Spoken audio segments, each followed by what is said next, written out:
అంతర్జాతీయ ఆర్థిక వాణిజ్య ఒప్పందాలు వాటికి సంబంధించిన సంస్థలన్నీ సంపన్న దేశాల ప్రయోజనాల కోసమే ఉన్నాయన్నది కాదనలేని నిజం. కాకులను కొట్టి గద్దలకు వేసినట్టు పేద వర్ధమాన దేశాల మీద అభివృద్ధి చెందిన దేశాల పెత్తనాన్ని బలోపేతం చేయడానికే అవి అవతరించాయి.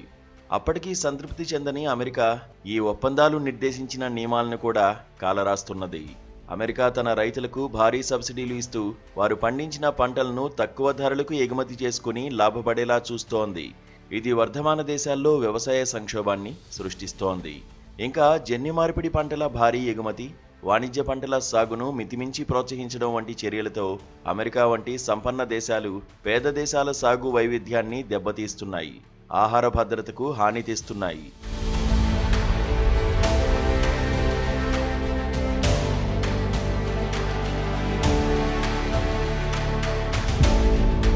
అంతర్జాతీయ ఒప్పందాలు ఎంతగా సంపన్న దేశాలకు, బహుళజాతి కార్పొరేట్ సంస్థలకు దాస్యం చేస్తున్నప్పటికీ వర్ధమాన దేశాల మేలు కోరి ఒకటి అరా నియమాలను చేర్చకపోలేదు. 1995లో ఏర్పాటైన ప్రపంచ వాణిజ్య సంస్థ సభ్య దేశాలు పరిమిత సుంకాలకు కట్టుబడాలనే నియమాన్ని విధించింది. ఈ సుంకాలను దాటాలంటే చర్చలు తప్పనిసరనే నిబంధనను చేర్చింది. ఈ టారిఫ్ బైండింగ్స్ ప్రకారం అమెరికా అన్ని రకాల విదేశీ సామాగ్రిపైన సగటున 3.4% మించి సుంకాలను విధించకూడదు. అయితే చివరకు ఈ నిబంధనలన్నీ ఏనుగును పురికోస తాళ్లతో బంధించినట్లే అయింది. అమెరికా విశృంఖలత్వాన్ని ఆపే శక్తి వీటికి కొరవడింది. ప్రపంచ వాణిజ్య సంస్థ ఇండియా తదితర వర్ధమాన పేద దేశాలకు కొన్ని వెసులుబాట్లు కల్పించింది. వాటినే ప్రత్యేక వెసులుబాట్లుగా పరిగణిస్తారు. విదేశీ వస్తువుల మీద తాము విధించే అధిక సుంకాలను క్రమక్రమంగా తగ్గించే అవకాశాన్ని ఈ నిబంధన అభివృద్ధి చెందుతున్న దేశాలకు కల్పించింది. దేశీయ కీలక రంగాలను సంపన్న దేశాల సరకుల దాడి నుంచి కాపాడుకోవడంలో ఇండియాకు ఈ ఎస్టీడీ ఉపయోగపడుతోంది. ఆర్థిక బలహీన దేశాలు తమ వ్యవసాయాది రంగాలను కాపాడుకోవడానికి సంపన్న దేశాల ఉత్పత్తులపై అధిక సుంకాలు వసూలు చేయడానికి ఈ వెసులుబాటు అవకాశమిస్తోంది. ఇండియా భారీ సుంకాలు విధిస్తున్నదని ట్రంప్ గగ్గోలు పెట్టడానికి ఇదే కారణం. ఇవి నియమబద్ధ సుంకాలు. ఇండియాతో వాణిజ్య లోటు తగ్గించడానికి స్టీల్ దిగుమతుల మీద 25%, అల్యూమినియం మీద 10% సుంకాలను అమెరికా విధించి ఉంది. అమెరికా వాణిజ్య చట్టం 232 సెక్షన్ కింద జాతీయ భద్రతా అవసరాల కోసం వీటిని విధించినట్టు చెప్పుకున్నది. వాణిజ్య ఒప్పందాలను జాతీయ భద్రత పేరుతో ఉల్లంఘించడం అక్రమమని ప్రపంచ వాణిజ్య సంస్థ తీర్పు ఇచ్చింది. అయినా అమెరికా దూకుడు ఆగలేదు.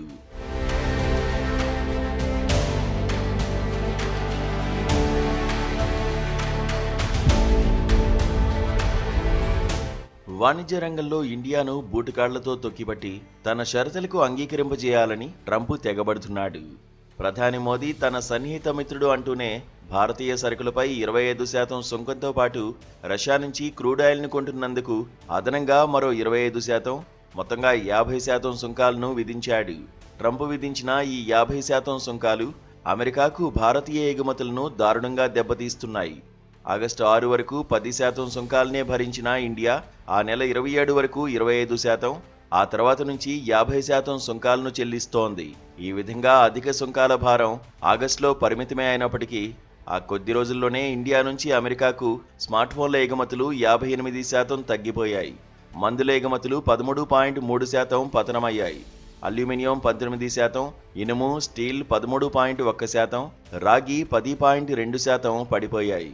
రొయ్యల వంటి సముద్ర ఆహార ఉత్పత్తుల ఎగుమతులు 43.8% దెబ్బతిన్నాయి.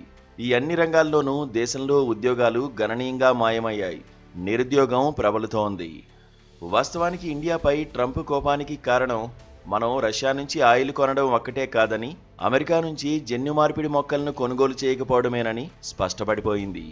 140 కోట్ల జనాభా గల ఇండియా అమెరికా నుంచి ఒక బషేలు మొక్కజొన్న కొనలేదా అని అమెరికా వాణిజ్య మంత్రి హోవర్డ్ లూత్నిక్ హూంకరించాడు.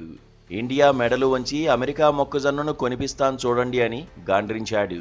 ప్రపంచంలోని అత్యధిక మొక్కజొన్న ఉత్పత్తిదారులలో ఇండియా 5వ స్థానంలో ఉంది. దాని పంటే దానికి ఎక్కువైపోతున్నప్పుడు దానిని దిగుమతి చేసుకోవాల్సిన అవసరం ఇండియాకు లేదు. ఇండియాలో 50 కోట్ల మంది వ్యవసాయంపై ఆధారపడి బతుకుతున్నారు. ఇలాంటప్పుడు అధిక సబ్సిడీల చౌక వ్యవసాయోత్పత్తులను అమెరికా నుంచి దిగుమతి చేసుకొని దేశీయ వ్యవసాయ రంగాన్ని దెబ్బతీసుకోవడం అంటే తానెక్కిన కొమ్మను నరుక్కోవడమే అవుతుంది.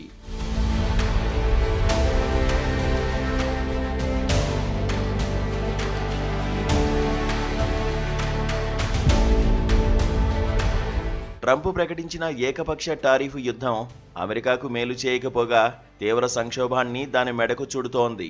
ధరలు పెరిగిపోయి అమెరికా పౌరుల జేబులు గుల్లయ్యే పరిస్థితి తలెత్తింది. చైనా మీద సుంకాలు పెంచడంతో అమెరికా నుంచి వ్యవసాయ ఉత్పత్తులు దిగుమతి చేసుకోవడం అది మానుకున్నది. ప్రపంచంలో పండే సోయాబీన్ పంటలో 60% చైనా దిగుమతి చేసుకుంటోంది. ఇందులో సగం అమెరికా నుంచే కొనేది. ఇప్పుడు అది అమెరికా నుంచి కొనడం మానేసింది. ఆ మేరకు సోయాబీన్ను బ్రెజిల్ నుంచి కొంటోంది. దీంతో అమెరికా రైతు నష్టాల్లో కూరుకుపోయాడు.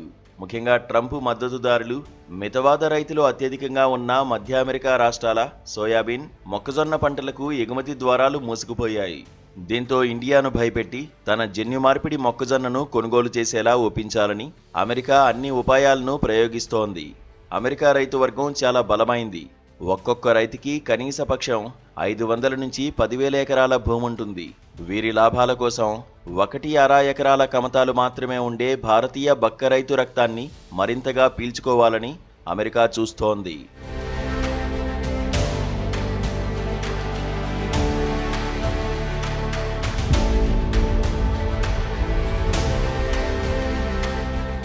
అమెరికన్ల అసంతృప్తి పెరిగి ఉప్పొంగితే తప్ప ట్రంప్ తలకు ఎక్కిన ఉన్మాదం తగ్గుముఖం పట్టదు. ట్రంప్తో దోస్తీనా, దేశీయ రైతు క్షేమమా, ఈ రెండింటిలో ఏది ముఖ్యమో తేల్చుకోలేక ప్రధాని మోదీ గుంజాటన పడుతున్నారు. ఇప్పటికే అమెరికా పత్తి దిగుమతులపై సుంకాలను మనం తాత్కాలికంగా తొలగించి దాన్ని పొడిగిస్తూ ఉన్నాం.